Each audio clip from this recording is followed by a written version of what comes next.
तो आप सभी का स्वागत। और जिस तरीके से इस देश में लगातार सामाजिक संगठन काम कर रहे हैं और बहुत सारे संगठन सरकार की सह पर भी चल रहे हैं, बहुत सारे संगठन अपने बेहाव पे भी चल रहे हैं, बहुत सारे संगठन सहयोग और सेवा सेवा में भी चल रहे हैं। एक ऐसा एक और संगठन है जिला मैनपुरी में, जो लगातार लोगों की मदद करता है, लगातार लोगों से जुड़ा रहता है और जहां तक जितनी हद तक और जितनी क्षमताएं और संसाधन हैं, उन संसाधनों के माध्यम से जितनी हो सकती है उतनी मदद करने का ये संगठन 24 घंटे प्रयास करता है। नाम है संवेदना फाउंडेशन और उसके राष्ट्रीय अध्यक्ष धर्मवीर सिंह राही हमारे साथ बात करने के लिए उपस्थित हैं। और आज वो पहुंचे हुए थे, जानी पहचानी हस्तियां आप देख ही रहे हो, नाम हम बता दे रहे हैं, प्रवीण शास्त्री जी और ये सीटू शास्त्री जी। इनके चर्चे, इनके गाने, इनके देखा जाए तो कथाएं, भागवत कथाएं भी सुनी होंगी आप लोगों ने। और आज ये यहाँ पहुंचे थे और अब ये संगठन जो है वो पूरे शास्त्रीय समाज को लेकर, कथावाचक समाज को लेकर आगे बढ़, उसका सबसे बड़ा कारण है कि कथावाचक छोटा हो या कथावाचक बड़ा हो, अगर वो एक कथा करने जाता है तो 7 दिन व्यास गद्दी पे बैठ के समाज को संवारने की, समाज को सुधारने की जो पहल करता है, वो शायद एक आम आदमी नहीं कर सकता। फिर चाहे वो शास्त्रीय समाज फुहड़ता करे या फिर वास्तविकता समाज को सुधारने का संदेश दे, वो डिपेंड करता और निर्भर करता उसकी अपनी सोच और समझ पर। इन लोगों से जानने का प्रयास करता हूँ कि वास्तविकता इस बार ये संगठन क्या नया करने वाला है। अध्यक्ष जी, सबसे पहले तो आपका स्वागत। बहुत बहुत धन्यवाद। क्या पहल, क्या तैयारी, क्या सोच और अगला कौन सा कदम ये शास्त्रीय समाज की तरफ चल रही है? देखिए, सबसे बड़ी बात है कि सबसे हमारे मानव समाज की जो संरचना है, उसमें विभिन्न लोगों की ज़रूरत होती है। समाज का सुधार एक व्यक्ति से नहीं हो सकता, क्योंकि शास्त्रीय लोग जो भी हैं, सामाजिक लोग हैं, एक समाज को नई दिशा देने का काम करते हैं। और हम मानते हैं कि जो भी ये माँ सरस्वती के भरत पुत्र कवि भी और शास्त्री दोनों माँ सरस्वती के भरत पुत्र हैं, क्योंकि इन लोगों के द्वारा समाज में एक जो नई दिशा दी जा रही है, वो मेरा मानना है कि इस कला को प्रदर्शित तो किया जाए, इस कला का उपयोग तो समाज के हित में हो, लेकिन कला जब कलंकित हो जाती है तो निश्चित रूप से इस समाज पर, उस पर निश्चित रूप से प्रश्न चिन्ह लग जाता है। हमारा मानना है कि लोगों की आस्था का केंद्र बिंदु आप हैं। समाज में जो नई दिशा देने का काम आप जो कर रहे हैं निरंतर रूप से, उसमें आपकी कला लोगों के दिलों जहन तक सामाजिक एक संरचना की दिशा में जाएगी। उस दिशा में सभी लोगों ने प्रयास किया। तो क्योंकि आप लोगों का प्रयास था कि संवेदना फाउंडेशन से हम जुड़कर के एक नया अध्याय समाज को बनाने के लिए, समाज को नई दिशा के लिए रचनात्मक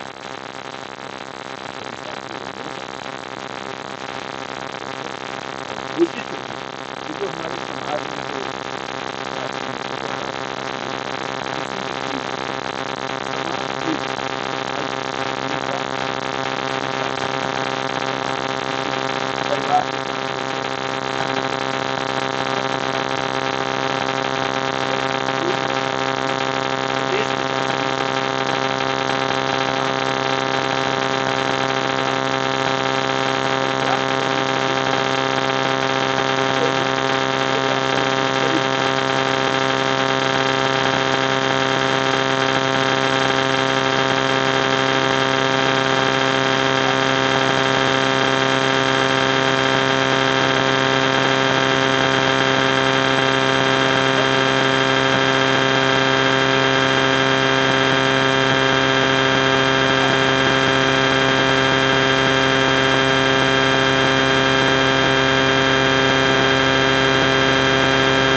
जो लोग केवल उनको दिखाई देते हैं,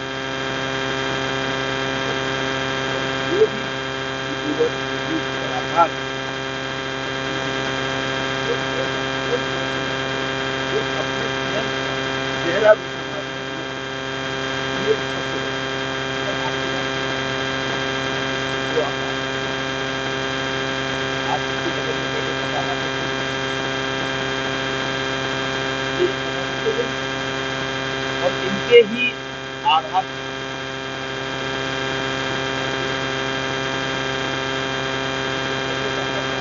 आरोप ये लगाया गया था कि चर्चित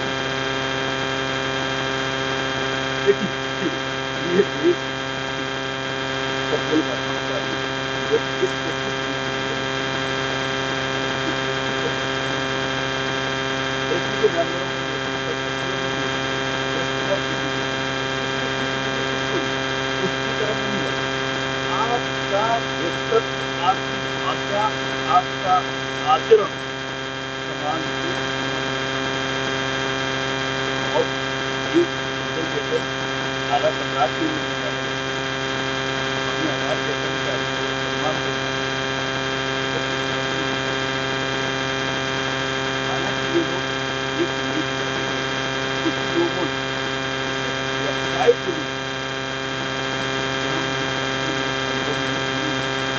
लगे जो कुछ करें ये एक निश्चित रूप से समाज के लिए गलत है।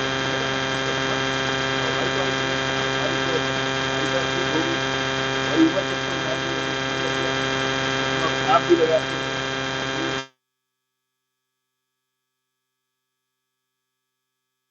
लोग देख रहे हैं। आपका मानना क्या वो आरोप जो लगा था एक समाज पर, शास्त्रीय कथावाचक समाज पर, उसमें क्या सत्यता थी, या वास्तविक बदनाम करने के लिए, या साजिशन ये सब किया गया? हमेशा जो भी वर्ग किसी भी समाज का ले लें, जब एक तरक्की के रास्ते पर जब वो बढ़ता है उसके लिए निश्चित रूप से उसे रोकने के लिए कुचक्र रचे जाते हैं। पहले देश मंत्रों से चलता था, फिर देश यंत्रों से चला, आज पूरा देश षड्यंत्रों से चल रहा है। चाहे सियासत हो चाहे समाज हो, तो ये षड्यंत्र इनके खिलाफ रचे जाते रहे। इनके साथ क्या स्वामी विवेकानंद, महर्षि दयानंद सरस्वती, ये तो कुछ भी नहीं है भाई, ये महान आदर्श हुए। माँ सीता पर भी लोगों ने आरोप लगा दिए। तो ये देश उन्हें अग्नि परीक्षा देनी पड़ी। तो जिस समाज में हम रह रहे हैं उस समय तो एक युग अलग था, ये तो कलयुग है। कलयुग में तो किसी पे कोई भी आरोप कभी भी लगा दे। संवेदना फाउंडेशन क्या करेगा कथावाचकों के लिए? संवेदना फाउंडेशन का एक मानना है कि सभी शास्त्री लोग जिस कथा को कह रहे हैं पहले तो अपना मूल रूप से अध्ययन करिए, और जो लोग आपको सुनने आ रहे हैं उसमें ये नहीं कि कहीं दुर्बल की जगह निर्बल कह रहे, निर्बल की मतलब कोई क्रमबद्धता नहीं है। जो आया वो पहले चले जा रहे हैं, वो चीज बहुत गलत है। मेरा मानना है कि आप कुछ कम कहिए। जैसे एक टीचर होता है, जब पढ़ाता है तो वो खुद पढ़ के आता है। कुशल टीचर वो है पढ़ाने से पहले खुद पढ़ के आता है। शास्त्री का मतलब है कि आपको जिस अध्याय पर चर्चा करनी है उसका आपको निश्चित रूप से एक ज्ञान होना चाहिए, उसके शब्दों की एक श्रृंखला मजबूत होनी चाहिए जो समाज को दे रहे, ताकि चुनौतीपूर्ण शब्दों में भी कोई खड़ा हो जाए तो उसका सटीक आप जवाब देने की स्थिति में हों। संवेदना फाउंडेशन के राष्ट्रीय अध्यक्ष और आप पूरा समाज अब इनके साथ, अब क्या है कार्य योजना आगे की, और संगठन के साथ जुड़कर क्या नया करने वाले? भारत विजय न्यूज में सभी लोगों का हार्दिक स्वागत, अभिनंदन, वंदन है। और फाउंडेशन के बारे में तो अध्यक्ष जी बता चुके हैं, जो राष्ट्रीय अध्यक्ष हैं, और इन्होंने बड़े बड़े अच्छे काम भी करवाए हैं। मैंने तो यहाँ तक सुना है कि घिरो तहसील लाने का काम अध्यक्ष जी का रहा, और इन्हें कौन नहीं जानता, दुनिया जानती है। नाम तो आप बता ही चुके हैं, हमें लेने की जरूरत ही नहीं है। तो हमारी फोन से बात हुई थी अध्यक्ष जी से, तो हमने कहा कोई नहीं, हम लोग बैठते हैं और जो भी हमारे कथावाचक हैं इस फाउंडेशन से जुड़ेंगे और आगे का कार्य करेंगे इनके सानिध्य में रह कर। जी, क्या करेंगे शास्त्री जी, अब संगठन के साथ आ गए हैं और आगे की क्या कार्य योजना है? आपके चैनल के माध्यम से सभी दर्शकों को राधे राधे और प्रणाम करता हूं।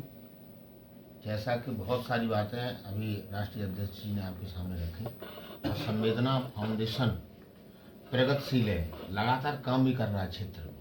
असहायों की मदद कर रहा है, दीन दुखियों के साथ खड़ा रहता है। सबकी मदद में फाउंडेशन हमेशा खड़ा है। और इसी क्रम में हम सभी से निवेदन करेंगे, सभी कथावाचकों से, सभी कथावाचकों के साथियों से, आप आएँ और हमारे संवेदना फाउंडेशन के साथ जुड़ें और जुड़ करके आगे जैसा दिशा निर्देश अध्यक्ष जी करेंगे, हम लोग इनके दिशा निर्देशन में कार्य करेंगे। फुहड़ता करने वाले शास्त्री भी इस ग्रुप में शामिल होंगे या फिर वास्तविकता जो अपना एक कंटेंट और टैलेंट है? नहीं, ये देखिए, कोई भी हो, समाज में यदि कहीं भी अश्लीलता आती है और जो भी इस बात के लिए चिन्हित किया जाता है, बड़ा सोच समझ करके इस संगठन में, क्योंकि 11 वर्ष के कार्यकाल में संवेदना फाउंडेशन पर कोई प्रश्न चिन्ह नहीं लगा है, जबकि विभिन्न क्षेत्रों में काम किया। मैं नहीं चाहता कि ऐसे लोग इस संगठन में जुड़ें, अच्छे लोग जुड़ेंगे। और हमने तो प्लान भी किया है और बताया भी है, प्रवीण जी को भी और सीटू शास्त्री को भी बताया है कि आपकी कार्यशालाएं आयोजित होंगी, आपसे बहुत विद्वान लोग आपसे डिस्कस करेंगे, एक नई कार्यशाला तैयार करके हम लोग इनको और नया एक आधार दे करके एक समाज में एक बहुत अच्छे संदेश के रूप में लोग माने, भाई आपका जो आचरण है, आपका व्यक्तित्व है, आपकी शैली है, आपकी भाषा है, ये सारी चीजें, क्यों कि शास्त्री का अर्थ होता है अपने गुणों से संपन्न व्यक्ति। आप साधन जो भी आपके पास है वो महत्वपूर्ण नहीं है, लेकिन समाज को दिशा देना हम लोगों का, हम कृष्ण के वंशज हैं। हम लोग मानते हैं कि उनसे बड़ा दूसरा कोई राइटर नहीं है, उनसे बड़ा कोई पत्रकार नहीं, उनसे बड़ा वैज्ञानिक नहीं। तो आप उन्हीं की कथा जब सुनाने जा रहे हो तो कम से कम आपका मान मर्दन सम्मान चरित्र आचरण सभी उन्हीं की तरह पवित्रता के साथ होनी चाहिए, ताकि हम समाज को एक नई दिशा दे सकें, आने वाली पीढ़ियां उन चीजों को अनुसरण करें। चलिए, तो कृष्ण के वंशज हैं और यही समाज, कभी आरोप लगा था काले चश्मे से लेके शराब का सेवन, उसके बाद चोटी काटने तक की यात्रा ये यदुवंशी समाज और कथावाचकों ने तय की है। देखने वाली बात यह है कि चोटी काटने के बाद अब कौन सा नया दृश्य देखने को समाज को मिलेगा, क्योंकि इनका जो संघर्ष शास्त्रीय समाज कथावाचक समाज का है, समाज को नई दिशा देने का, लेकिन जाति और विशेष का दंश कहीं ना कहीं झेलने और देखने को मिल ही जाता है। बने रहिए हमारे साथ, फिर और किसी नई शख्सियत के साथ मुलाकात कराएंगे।